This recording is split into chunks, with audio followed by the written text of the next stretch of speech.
Hey guys, welcome to Cherry with me vlog. ಎಲ್ಲರೂ ಹೇಗಿದ್ದೀರಾ? I hope ಎಲ್ಲರೂ ಚೆನ್ನಾಗಿದ್ದೀರಾ ಅಂತ ಅಂದ್ಕೊಂಡು ಇವತ್ತಿನ ವ್ಲಾಗನ್ನು ಸ್ಟಾರ್ಟ್ ಮಾಡ್ತಾಯಿದ್ದೀನಿ. ಈ ವೆದರ್ ನೋಡ್ತಾ ಇದ್ರೆ ಬೆಂಗಳೂರಲ್ಲಿ ಬಿಸಿ ಬಿಸಿಯಾಗಿ ಏನಾದರೂ ತಿನ್ನಬೇಕು ಅಂತ ನನಗನ್ನಿಸ್ತಿದೆ. ಅದಕ್ಕೋಸ್ಕರ ಮನೆಯಲ್ಲಿ ಏನಾದರೂ ಟ್ರೈ ಮಾಡೋಣ ಅಂತ ಅಂದ್ಕೊಂಡು ನಾನು ಅಂದ್ಕೊಂಡಿದ್ದೆ. ಬಟ್ ಅದೇ ಸಮಯಕ್ಕೆ ನನ್ನ ಮಗಳು ಗೋಬಿ ಬೇಕೇ ಬೇಕು ಅಂತ ಆಟ ಹಿಡ್ಕೊಂಡು ಕುತ್ಕೊಂಡ್ಳು. ಅದಕ್ಕೆ ನಾನು ಏನು ಮಾಡಿದೆ ಅಂದರೆ, ಗೋಬಿ ಮಾಡೋದಕ್ಕೆ ಹೂಕೋಸು ಅಥವಾ ಎಲೆಕೋಸು ಏನಾದರೂ ಬೇಕು. ನಾನು ತಂದಿರಲಿಲ್ಲ ಹೂಕೋಸು ಎಲೆಕೋಸು. ನಿನ್ನೆ ಈವ್ನಿಂಗು ಮಾರ್ಕೆಟಿಗೆ ಹೋದಾಗ ಸ್ವಲ್ಪ ಈರುಳ್ಳಿನ ಜಾಸ್ತಿ ತಂದಿದೆ. ಇವತ್ತು ಈರುಳ್ಳಿನ ಬಳಸ್ಕೊಂಡು ಗೋಬಿ ಮಾಡ್ತಾ ಇದ್ದೀನಿ. ಬನ್ನಿ, ಇವತ್ತಿನ ರೆಸಿಪಿನ ನಿಮ್ಮ ಹತ್ರ ಶೇರ್ ಮಾಡ್ಕೊಳ್ತೀನಿ. ರೆಸಿಪಿ ಜೊತೆ ಕೆಲವೊಂದಿಷ್ಟು ವಿಷಯಗಳನ್ನು ಸಹ ನಾನು ನಿಮ್ಮ ಹತ್ರ ಶೇರ್ ಮಾಡ್ಕೊಳ್ತೀನಿ. ಮೊದಲನೇದಾಗಿ ಇಲ್ಲಿ ಈರುಳ್ಳಿಯನ್ನು ಸಣ್ಣದಾಗಿ ಹೆಚ್ಚಿಟ್ಕೊಂಡು, ಮಾಮೂಲಿ ಗೋಬಿಗೆ ಯಾವ ರೀತಿ ಕಾರ್ನ್ಫ್ಲವರು ಹಾಗೆ ಸ್ವಲ್ಪ ಮೈದಾ ಹಿಟ್ಟು, ಸ್ವಲ್ಪ ನಾನು ಹಾಕ್ಕೊಳ್ಳೋದು ಇದಕ್ಕೆ ಶುಂಠಿ ಬೆಳ್ಳುಳ್ಳಿ ಪೇಸ್ಟು, ಖಾರದ ಪುಡಿ ಮತ್ತು ಉಪ್ಪು, ಇದನ್ನೆಲ್ಲ ಹಾಕ್ಕೊಂಡು ಚೆನ್ನಾಗಿ ಮಿಕ್ಸ್ ಮಾಡಿಬಿಟ್ಟು ಒಂದು 10 ನಿಮಿಷ ಬಿಡ್ತೀನಿ. ಅದಾದಮೇಲೆ ಅದನ್ನು ಎಣ್ಣೆಯಲ್ಲಿ ಫ್ರೈ ಮಾಡಿಕೊಂಡು ಮಾಡೋ ಅಂಥದ್ದು. ಮಾಮೂಲಿ ಗೋಬಿ ಯಾವ ರೀತಿ ಮಾಡ್ತಾರೆ ಅದೇ ರೀತಿಯೇ. ಇನ್ನು ಮಸಾಲೆ ಎಲ್ಲ ಯಾವ ರೀತಿ ಮಾಡ್ತೀನಪ್ಪ ಅಂತಂದರೆ, ನಾನು ಸೋಯಾ ಸಾಸ್ ಆಗಲಿ ಮತ್ತು ಚಿಲ್ಲಿ ಸಾಸ್ ಆಗಲಿ ಮತ್ತು ಟೊಮೊಟೊ ಸಾಸ್ ಯಾವುದನ್ನು ಸಹ ನಾನು ಅಂಗಡಿನಲ್ಲಿ ತರೋದಿಲ್ಲ. ಎಲ್ಲವನ್ನು ಮನೆಯಲ್ಲೇ ಆಗ ರೆಡಿ ಮಾಡಿಕೊಂಡು ಮಾಡಿಬಿಡ್ತೀನಿ. ಸ್ವಲ್ಪ ಹಿಂಸೆ ಅಂತ ನನಗನ್ಸುತ್ತೆ, ಬಟ್ ಏನು ಮಾಡೋದಕ್ಕಾಗಲ್ಲ ಅಲ್ವಾ, ಮಾಡಿಕೊಡ್ಲೇಬೇಕು ಮಕ್ಕಳಿಗೆ. ಯಾಕೆ ಅಂತಂದರೆ, ನಾವು ಇಷ್ಟಪಟ್ಟಿದ್ದನ್ನು ಅವರು ಚಿಕ್ಕವರಿದ್ದಾಗ, ಈಗ ನನ್ನ ಮಗಳು ಏಜಲ್ಲಿದ್ದಾಗ ನಾವು ಇದ್ವಲ್ಲ, ಆ ಏಜಲ್ಲಿ ನಾವು ಇಷ್ಟಪಟ್ಟಿದ್ದನ್ನು ತಿನ್ನೋಕ್ಕೆ ಆಗ್ತಿರ್ಲಿಲ್ಲ. ಆವಾಗಿನ ಪರಿಸ್ಥಿತಿನೇ ಬೇರೆ ಇರುತ್ತೆ ಅಲ್ವಾ. ಇವಾಗ ಅಟ್ಲೀಸ್ಟ್ ನಾವು ಆಸೆ ಪಟ್ಟಿದ್ದನ್ನು ಈಡೇರಿಸ್ಕೊಳ್ಳೋಕ್ಕಾಗಿಲ್ಲ. ಅಟ್ಲೀಸ್ಟ್ ನಮ್ಮ ಮಕ್ಕಳು ಆಸೆ ಪಟ್ಟಿರೋದನ್ನಾದ್ರೂ ಈಡೇರಿಸ್ಬೇಕು ಅನ್ನೋದೊಂದು ನನಗೆ ಆಸೆ ಇದೆ, ತುಂಬಾ ಇದೆ. ಅವಳು ನನಗನ್ಸೋ ಪ್ರಕಾರ ನಾನು ಪಟ್ಟಿರೋಷ್ಟು ಕಷ್ಟಗಳನ್ನೆಲ್ಲ ಅವಳು ನೋಡಬಾರ್ದು. ಅವಳು ಚೆನ್ನಾಗಿ ಬೆಳಿಬೇಕು, ಅದಕ್ಕೋಸ್ಕರ ಮತ್ತು ಹೆಲ್ತಿಯಾಗಿ ಇರಲಿ ಅಂತ ಹೇಳ್ಬಿಟ್ಟು. ಯಾಕೆಂದರೆ ನನಗೆ ತುಂಬ ಅಂದರೆ ತುಂಬಾ ಹೆಲ್ತ್ ಇಶ್ಯೂ ಇದೆ. ನಾನೇನು ಅಷ್ಟಾಗಿ ಹೊರಗಡೆ ಎಲ್ಲ ಏನು ತಿನ್ನೋದಕ್ಕೆ ಹೋಗೋದಿಲ್ಲ. ನಾನು ತಿನ್ನೋದು ತಿಂಗಳಿಗೆ 1 ಸಲನೋ 2 ಸಲನೋ ಅಷ್ಟೇ. ಅದು ಹೊರಗಡೆ ಆಸೆ ಪಟ್ಟು ಮಾತ್ರ ಅಷ್ಟೇ. ಇನ್ನು ಮಾಮೂಲಿ ಎಲ್ಲವನ್ನೂ ಅಷ್ಟೇ ನಾವು ಮನೆಯಲ್ಲೇ ಮಾಡಿಕೊಂಡು ತಿನ್ನೋದು. ಯಾವುದೇ ರೀತಿ ನಾವು ಹೋಟ್ಲಿಗೂ ಅಷ್ಟೇ, ಎಲ್ಲಾದರೂ ಈಗ ದೂರದ್ದು ಟ್ರಾವೆಲ್ ಮಾಡಿದಾಗ ಮಾತ್ರ ಅಷ್ಟೇ ನಾವು ಹೋಟ್ಲಲ್ಲಿ ತಿನ್ನೋದು. ಅದು ಬಿಟ್ಟರೆ ಎಲ್ಲನೂ ಮನೆಯಲ್ಲೇ ಮಾಡಿಕೊಂಡು ತಿಂತೀವಿ. ಹೊರಗಡೆ ಅಂತೂ ನಾವು ಏನೂ ತಿನ್ನೋದಕ್ಕೆ ಹೋಗೋದಿಲ್ಲ. ಆದರೂ ನನಗೆ ಏನೋ ಗೊತ್ತಿಲ್ಲ, ಇತ್ತೀಚೆಗೆ ತುಂಬಾ ಹೆಲ್ತ್ ಇಶ್ಯೂ ಕಾಡ್ತಿದೆ. ನನಗೆ ಹೇಳೋದಕ್ಕಾಗಲ್ಲ, ಅಷ್ಟೊಂದು ಹೆಲ್ತ್ ಇಶ್ಯೂಸ್ ಇದೆ. ಒಂದು ಹುಷಾರಾದೆ, ಇವಾಗ ನೆಕ್ ಪೇಯ್ನ್ ಬಂತು, ಅದು ಹುಷಾರಾದೆ 2 ದಿವಸ ಚೆನ್ನಾಗಿರ್ತೀನಿ. ನೆಕ್ಸ್ಟ್ ಆಲ್ರೆಡಿ ಇನ್ನೊಂದು, ಇವಾಗ್ಲೂ ಅಷ್ಟೇ ನನಗೆ ತುಂಬ ಅಂದರೆ ತುಂಬ ಉಸಿರಾಟ ಪ್ರಾಬ್ಲಮ್ ಆಗಿಬಿಟ್ಟಿದೆ. ಯಾಕೆ ಏನು ಅಂತ ಗೊತ್ತಿಲ್ಲ. ಅದರಲ್ಲೂ ಈ ಬೇಸಿಗೆನಲ್ಲಿ ಆಗಿದೆಯಲ್ಲ, ಅದೇ ನನಗೆ ಒಂದು ಸ್ವಲ್ಪ ಆಶ್ಚರ್ಯ ಆಗಿರೋದು. ನಾನು ಈ ಬೇಸಿಗೆನಲ್ಲಿ ಸ್ವಲ್ಪ ಐಸ್ ಕ್ರೀಮ್ ತಿಂದಿದ್ದೀನಿ, ಮತ್ತು ಬಾಳೆಹಣ್ಣು, ನನಗೆ ಪಚ್ಚ ಬಾಳೆಹಣ್ಣು ಹಿಡಿಯೋದಿಲ್ಲ, ಅದನ್ನು ಸಹ ಸ್ವಲ್ಪ ನಾನು ತಿಂದಿದ್ದೆ. ಇದರಿಂದ ಏನಾದರೂ ನನ್ನ ಆರೋಗ್ಯ ಕೆಟ್ಟೋಯ್ತಾ? ಅದು ನೋಡಿ, ಹೊರಗಡೆ ತಿಂದಿಲ್ಲ ಏನಿಲ್ಲ, ಮನೆಯಲ್ಲಿ ತಿಂದಿರೋ ಅಂಥದ್ದು. ಅದು ತಿಂದ್ರೂ ನನ್ನ ಆರೋಗ್ಯ ಕೆಟ್ಟೋಗ್ಬಿಟ್ಟಿದೆ ತುಂಬ. ಇವಾಗ ಇತ್ತೀಚೆಗೆ ಸ್ವಲ್ಪ ಅವ್ರದ್ದು ಇವ್ರದ್ದು ಇನ್ಸಿಡೆಂಟ್ಸ್ ಎಲ್ಲ ನೋಡಿಬಿಟ್ಟು ನನಗೆ ತುಂಬ ಅಂದರೆ ತುಂಬಾ ಭಯ ಆಗ್ತಿದೆ. ಮುಂಚೆ ಎಲ್ಲ ನಾನು ಮದುವೆಗಿಂತ ಮುಂಚೆ ಎಲ್ಲ ಹೇಗಿದೆ ಅಂದರೆ, ಒಂದು ಜ್ವರ ಬಂದರೂ ನಾನು ಆಸ್ಪತ್ರೆಗೂ ಸಹ ನಾನು ತೋರಿಸ್ಕೊಂಡವಳೇ ಅಲ್ಲ. ನನಗೇನಾಗುತ್ತೆ ಬಿಡು, ಎದುರಿಸ್ತೀನಿ ಹೋದ್ರೋಗ್ತೆ, ಈ ರೀತಿ ನಾನು ಇದ್ದವಳು. ಬಟ್ ಇವಾಗ ಒಂದು ಚಿಕ್ಕ ತಲೆನೋವು ಸಹ ನಾನು ಸಹಿಸ್ಕೊಳ್ಳೋಕ್ಕಾಗಲ್ಲ.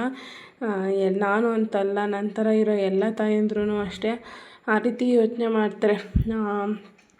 ನಮಗೇನಾರಾದರೆ ನಮ್ಮ ಮಕ್ಕಳನ್ನ ಯಾರು ನೋಡೋದು ಅಲ್ವಾ.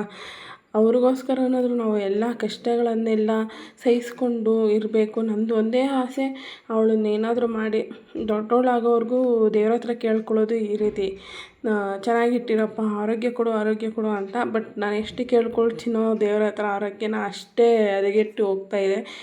ತುಂಬ ಅಂದರೆ ತುಂಬ ಪ್ರಾಬ್ಲಮ್ಸು ಆರೋಗ್ಯದಲ್ಲಿ ಅಂತಲೇ ಹೇಳ್ಬೋದು ನನಗೆ. ಅದಕ್ಕೋಸ್ಕರನೇ ಅವಳು ಇವತ್ತು ಇಷ್ಟಪಟ್ಟಳಲ್ಲ ಅಂತ ಹೇಳ್ಬಿಟ್ಟು ಮನೆಯಲ್ಲೇ ಮಾಡ್ತಾಯಿದ್ದೀನಿ. ನೋಡ್ತಾ ಇರ್ಬೋದು, ಸೋಯಾ ಸಾಸ್ ಯಾವ ರೀತಿ ಮಾಡ್ತೀನಿ ಅಂದರೆ ಕೆಲವ್ರಿಗೆ ಗೊತ್ತಿಲ್ಲ, ನನಗೂ ಗೊತ್ತಿರಲಿಲ್ಲ ಸೋಯಾ ಸಾಸ್ ಯಾವ ರೀತಿ ಮಾಡೋದು ಅಂತ.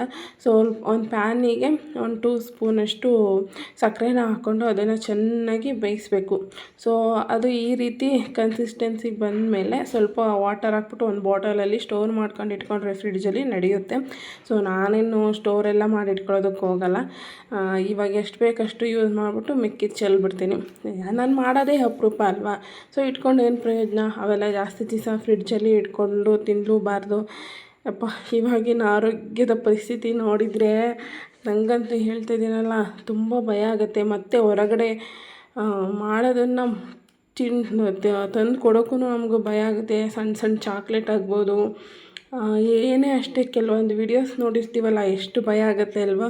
ಅದಕ್ಕೋಸ್ಕರನೇ ಏನೂ ಕೊಡೋದು ಇಲ್ಲ.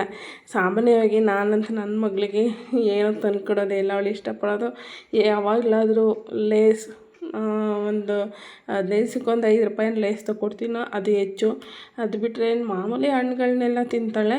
ಅದು ಬಿಟ್ಟರೆ ಮನೆಯಲ್ಲೇ ಹಾಲು, ಈ ರೀತಿ ಮನೆ ಊಟ ಅಷ್ಟೇ ಅವಳಿಗೆ ಕೊಡೋದು. ಹೊರಗಡೆ ತಿಂಡಿ ನಮ್ಮ ಮನೆಯಲ್ಲಿ ನಾಟ್ ಅಲೌಡ್. ಯಾವುದೇ ರೀತಿ ಏನನ್ನು ತರೋದಕ್ಕೆ ಹೋಗಲ್ಲ. ನಮ್ಮ ಮನೆಯಲ್ಲಿ ಯಾವಾಗಲೂ ಹೇಳೋದಷ್ಟೇ, ಏನಾದ್ರು ಕೇಳಿದರೆ ಸಾಕು, ನೀನೇ ಮಾಡ್ತೀಯಲ್ವ, ಮಾಡು ಮಾಡು ಅಂತ ಹಿಂಸೆ ಕೊಡ್ತಾರೆ. ಸೊ ನಾನು ಚೆನ್ನಾಗಿದ್ದಾಗ ನಾನು ಮಾಡಿಬಿಡ್ತೀನಿ. ಬಟ್ ನನಗೆ ಹೆಲ್ತ್ ಇಶ್ಯೂ ಇದ್ದಾಗ ಮಾಡೋದಕ್ಕೆ ನನಗೂ ಹಿಂಸೆ ಆಗುತ್ತೆ. ಬಟ್ ಆದ್ರೂ ಮಾಡ್ತಾಯಿದ್ದೀನಿ. ಇವತ್ತು ತುಂಬಾ ಉಸಿರಾಡೋದಕ್ಕೆ ಆಗ್ತಾನೇ ಇಲ್ಲ, ತುಂಬಾ ಕಷ್ಟ ಆಗ್ತಿದೆ. ಆದರೂ ಅವಳಿಗೋಸ್ಕರ ಮಾಡಿಬಿಟ್ಟು ಸಂಜೆ ನೋಡಬೇಕು. ಆದರೆ ಹಾಸ್ಪಿಟಲ್ಗೆ ಹೋಗಿ ಚೆಕಪ್ ಮಾಡಿಸ್ಕೊಂಡು ಬರಬೇಕು. ಆಗ್ತಾನೇ ಇಲ್ಲ. ಅದರಲ್ಲಿ ಬೇರೆ ಈ ಮಳೆ ಬೇರೆ ಬರ್ತಾಯಿದೆ. ಏನು ಮಾಡೋದು ಅಂತಲೇ ಗೊತ್ತಾಗ್ತಿಲ್ಲ. ಅಷ್ಟು ಹಿಂಸೆ ಕೂಡ ಆಗ್ತಿದೆ ನನಗೆ. ಈ ಒಂದು ವಾರದಿಂದ ಏನೇನೋ ನ್ಯೂಸ್ಗಳನ್ನೆಲ್ಲ ನೋಡ್ಬಿಟ್ಟು ಭಯ ಬೇರೆ ಶುರುವಾಗಿದೆ. ನಮ್ಮ ಹೆಣ್ಮಕ್ಳಿಗೆ ಇದೊಂದು ಅಂಟು ಕಾಯಿಲೆ ಅಂತ ಅನಿಸ್ಬಿಡುತ್ತೆ. ಏನಾದರೂ ಆಗಿಬಿಟ್ರೆ ಅದನ್ನೇ ಕೊರ್ಕೊಂಡು ಯೋಚನೆ ಮಾಡ್ಕೊಂಡು ಕುತ್ಕೊಂಡ್ಬಿಡ್ತೀವಿ. ಅಷ್ಟು ಇದು ನಾವು ಹೆಣ್ಮಕ್ಳುಗಳು. ಅಪ್ಪ, ಹೇಳೋದಕ್ಕೆ ಆಗಲ್ಲ. ನೀವು ಏನಾದ್ರು ಈ ಥರನ ತುಂಬ ಯೋಚನೆ ಮಾಡ್ತೀರಾ, ಒಂದು ಚಿಕ್ಕ ವಿಷಯಕ್ಕೂ ಏನಾದರೂ ಯೋಚನೆ ಮಾಡ್ತೀರಾ ಅನ್ನೋದಾದರೆ ಕಮೆಂಟ್ ಮುಖಾಂತರ ತಿಳಿಸಿ, ಓಕೆನಾ. ನಾನು ಶುರು ಮಾಡಿರೋದು ಯೂಟ್ಯೂಬ್ನ ಯಾಕೆ ಅಂತಲೂ ಇದೇ ಒಂದು ವಿಡಿಯೋದಲ್ಲಿ ಶೇರ್ ಮಾಡ್ಕೊಂಡ್ಬರ್ತೀನಿ. ಸೊ ನಾನು ಮುಂಚೆನೂ ಯೂಟ್ಯೂಬ್ ಮಾಡ್ತಿದ್ದೆ, ಬಟ್ ಬೇರೆ ಕಂಟೆಂಟ್ ಯೂಸ್ ಮಾಡೋದ್ರಿಂದ ನನ್ನ ಒಂದು ಚಾನಲು ಡಿಮಾನಿಟೈಸ್ ಆಗೋಗ್ಬಿಡ್ತು. ಸೊ ಅದಾದಮೇಲೆ ಒಂದು 6 ಮಂತು ನಾನು ಹಾಗೇ ಇದ್ದೆ. ಇವಾಗ ಅನ್ನಿಸ್ತಿದೆ, ದುಡ್ಡಿಗೋಸ್ಕರ ಅಲ್ದಲೇ ಇದ್ರೂ ಕೆಲವೊಂದು ಮೆಮೊರಿಗೋಸ್ಕರನಾದರೂ ಯೂಟ್ಯೂಬ್ ಮಾಡಬೇಕು ಅಂತ ನನಗನ್ನಿಸ್ತು. ಅದಕ್ಕೋಸ್ಕರ ಮತ್ತೆ ಶ್ರಮಪಟ್ಟು ಮಾಡ್ತಾಯಿದ್ದೀನಿ. ಯಾರೆಲ್ಲ ನನ್ನ ಚಾನಲನ್ನು ಹೊಸ್ದಾಗಿ ನೋಡ್ತಾ ಇದ್ದೀರೋ ಅವರೆಲ್ಲ ಸಬ್ಸ್ಕ್ರೈಬ್ ಮಾಡಿಕೊಂಡು ವೀಡಿಯೋಸನ್ನು ನೋಡಿ.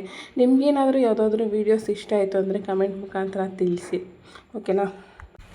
ಹಾಗೆ ಮತ್ತು ಯಾರಾದರೂ ನಂತರ ನೀವು ಕೂಡ ಹೌಸ್ ವೈಫ್ ಆಗಿಟ್ಕೊಂಡು ನೀವು ಏನಾದರೂ ಮಾಡಬೇಕು ಯೂಟ್ಯೂಬಲ್ಲಿ ಅಂತ ಏನಾದರೂ ಅಂದ್ಕೊಂಡು ಯೂಟ್ಯೂಬ್ ಚಾನಲನ್ನು ಓಪನ್ ಮಾಡಿದರೆ ಕಮೆಂಟ್ ಮುಖಾಂತರ ಸಪೋರ್ಟ್ ಅಂತ ಮೆಸೇಜ್ ಮಾಡಿ.